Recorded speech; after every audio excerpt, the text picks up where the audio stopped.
सोचो अगर तुम अपने ही अतीत में वापस जाओ और वहां तुम्हें खुद का ही दूसरा रूप दिखाई दे। अब सवाल ये है, वो दूसरा इंसान कौन है? और उससे भी बड़ा सवाल, अगर वो तुम ही हो तो ये सब शुरू किसने किया?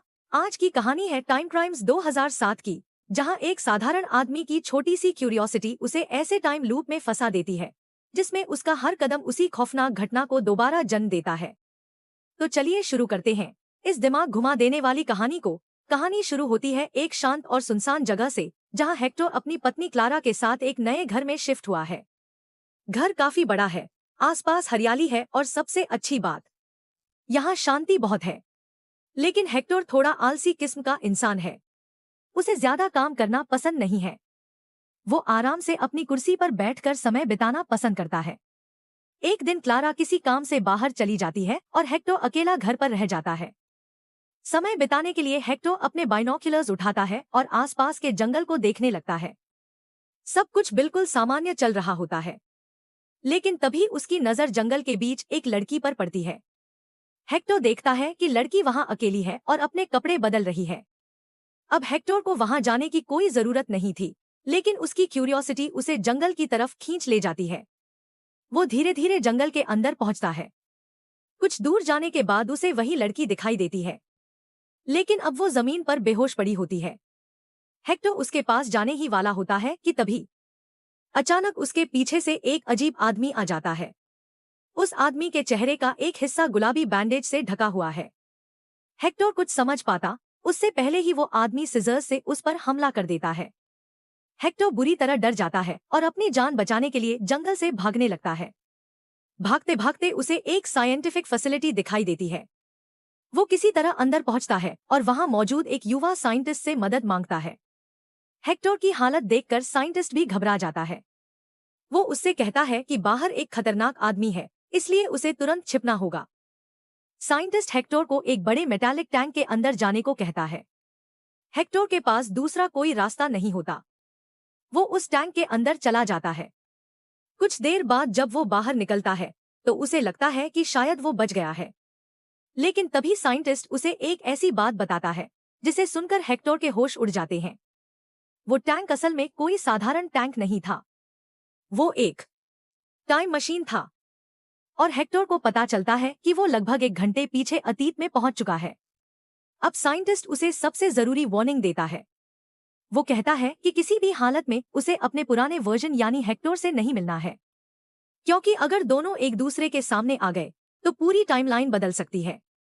लेकिन हेक्टर के लिए सबसे बड़ी समस्या ये है कि अब उसे वापस अपने समय में जाने से पहले कुछ घंटों तक इसी अतीत में रहना पड़ेगा। और यहीं से कहानी असली खेल शुरू करती है।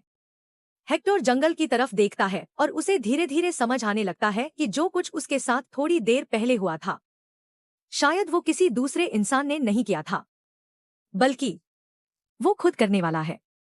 हेक्टर अपने चेहरे पर एक गुलाबी बैंडेज बांधता है और अब दर्शकों को भी समझ आने लगता है कि जंगल में दिखाई देने वाला वो रहस्यमयी आदमी कौन था।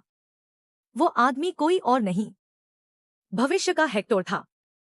अब हेक्टर को मजबूरी में वही सब दोहराना पड़ता है जो उसके साथ पहले हुआ था। वो जंगल में जाता है, वहां वही लड़की मौजूद होती है। हेक्टर उसे डराकर ऐसी स्थिति पैदा करता है कि उसका पुराना वर्जन यानी हेक्टर 1 उसे बाइनोक्यूलर से देख सके। और कुछ ही देर बाद वही होता है। हेक्टर एक जंगल में पहुंच जाता है। उसे वही लड़की दिखाई देती है। फिर अचानक हेक्टर 2 उसके पीछे पहुंचता है। अब उसके सामने सबसे मुश्किल फैसला होता है। अगर वो हेक्टर 1 को नहीं डराएगा तो हेक्टर 1 कभी भागकर टाइम मशीन तक नहीं पहुंचेगा। और अगर वो उसे वही डरावना अनुभव नहीं देगा तो पूरी टाइमलाइन बदल सकती है। इसलिए हेक्टर मजबूरी में अपने ही पुराने वर्जन पर हमला करता है। और तभी उसे पूरी सच्चाई समझ आती है। जिस आदमी ने शुरुआत में उस पर सिजर्स से हमला किया था, वो कोई अजनबी नहीं था, वो खुद था।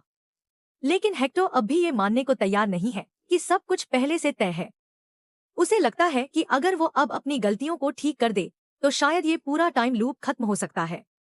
इसी उम्मीद में वो अपने घर की तरफ वापस भागता है। उसके दिमाग में सिर्फ एक बात होती है, उसे क्लारा को बचाना है। जब वो घर पहुंचता है तो अंदर काफी अंधेरा होता है। हेक्टर को लगता है कि घर में कोई है। तभी उसकी नजर ऊपर जाती है। उसे छत के पास एक इंसान दिखाई देता है। हेक्टर डर जाता है। उसे लगता है कि शायद कोई दुश्मन उसके घर में घुस आया है। घबराहट में वो उस व्यक्ति को पकड़ लेता है और बालकोनी से नीचे धक्का दे देता है। इंसान नीचे गिर जाता है। हेक्टर कुछ सेकंड तक वहीं खड़ा रहता है, फिर धीरे धीरे नीचे जाता है ताकि देख सके कि आखिर उसने किसे मारा है। लेकिन जैसे ही वो उस इंसान का चेहरा देखता है, उसके पैरों तले जमीन खिसक जाती है। वो कोई अजनबी नहीं था, वो क्लारा थी। हेक्टर अपनी पत्नी को मार चुका था, जिसे बचाने के लिए वो इतनी दूर आया था। उसी को उसने अपनी ही गलती से खत्म कर दिया। अब हेक्टर पूरी तरह टूट चुका होता है, लेकिन उसके पास समय मशीन अभी भी मौजूद है। वो वापस साइंटिस्ट के पास जाता है और उससे एक और बार टैंक इस्तेमाल करने की मांग करता है। साइंटिस्ट उसे रोकने की कोशिश करता है, लेकिन हेक्टर के पास अब खोने के लिए कुछ नहीं बचा। वो फिर से उस मशीन के अंदर चला जाता है और इस बार वो और भी पीछे चला जाता है। अब कहानी में मौजूद है हेक्टर 3। हेक्टर 3 को पता है कि आगे क्या होने वाला है। उसे पता है कि हेक्टर 2 क्लारा को मारेगा, इसलिए इस बार वो पूरी घटना को बदलने की कोशिश करता है। वो जंगल में जाता है और उस लड़की को ढूंढता है, फिर उसके बाल काटता है और उसे क्लारा के कपड़े पहना देता है। उसका मकसद बिल्कुल साफ है। जब हेक्टर 2 घर पहुंचेगा तो उसे दूर से यही लड़की क्लारा जैसी दिखाई देगी। और हेक्टर 3 को उम्मीद है कि इस बार हेक्टर 2 असली क्लारा तक नहीं पहुंचेगा। लेकिन इसके साथ एक भयानक सवाल भी है। अगर हेक्टर 3 सब कुछ बदल देता है, तो क्या वही घटनाएं फिर भी होंगी? कुछ समय बाद हेक्टर 2 घर पहुंचता है। उसे फिर वही शक होता है। उसे घर में एक इंसान दिखाई देता है। वो समझता है कि वो क्लारा है, और वही गलती दोबारा होती है। हेक्टर 2 उस लड़की को बालकनी से धक्का दे देता है, लेकिन इस बार वो असली क्लारा नहीं है। वो वही लड़की है जिसे हेक्टर 3 ने क्लारा के कपड़े पहनाए थे। इस तरह असली क्लारा बच जाती है। हेक्टर 3 दूर से पूरी घटना देखता रहता है। उसने आखिरकार अपनी पत्नी को बचा लिया था, लेकिन इसके बदले एक बेगुनाह लड़की की जान चली गई। अब हेक्टर 3 के पास वापस जाने के लिए कोई जगह नहीं बचती। वो चुपचाप अपने घर के गार्डन में जाकर उसी कुर्सी पर बैठ जाता है जहां से ये पूरी कहानी शुरू हुई थी। कुछ देर बाद वो वही दृश्य देखता है जो कहानी की शुरुआत में हमने देखा था। हेक्टर एक बाइनोक्यूलर्स लेकर जंगल की तरफ देख रहा है। क्लारा घर से बाहर जा रही है, और हेक्टर 3 सब कुछ जानते हुए भी चुप बैठा रहता है, क्योंकि अब उसे समझ आ चुका है कि अगर उसने एक भी घटना बदलने की कोशिश की तो शायद पूरी टाइमलाइन टूट जाएगी। इसलिए वो वही करता है जो उसके साथ पहले हो चुका था। वो चुपचाप बैठकर इंतजार करता है। और इसी के साथ टाइम क्राइम्स हमें एक बेहद अजीब सवाल के साथ छोड़ देती है। अगर भविष्य में जाकर हम अपने अतीत की घटनाओं को खुद ही पैदा कर रहे हैं, तो फिर इस पूरी कहानी की शुरुआत आखिर हुई कहां से? क्या हेक्टर ने घटनाओं को बदला, या वो शुरू से ही उसी टाइम लूप का हिस्सा था? शायद इस फिल्म का सबसे डरावना हिस्सा यही है कि हेक्टर इस लूप से बाहर निकलने की कोशिश करता रहा,